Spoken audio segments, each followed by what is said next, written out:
మనం ఒకటే తినకూడదు గాయస్, ఇలాంటి టైంలో మన ఫ్రెండ్స్కి కూడా పెట్టాలి స్నాప్. హే గాయస్, ఎలా ఉన్నారు అందరూ? ఫస్ట్ అయితే నేను తినే చూసి అస్సలు భయపడకండి.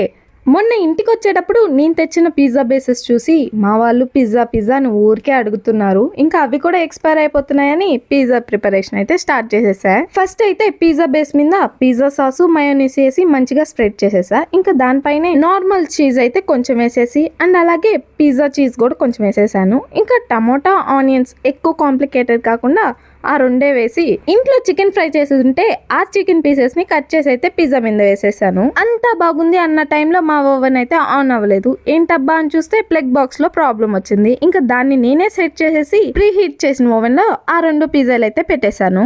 నేను పిజ్జా పెట్టి ఇట్లా వెనక్కి తిరిగానో లేదో మా వాళ్ళంతా దాని చుట్టూ కూర్చునేశారు. అదేమిరా అని అడిగితే ఆ చీజ్ మెల్ట్ అయ్యేటప్పుడు చూస్తే భలే సాటిస్ఫైయింగ్ గా ఉంటదంట. అది కూడా కరెక్టే కదా అని చెప్పి నేను కూడా అక్కడే సెటిల్ అయిపోయాను.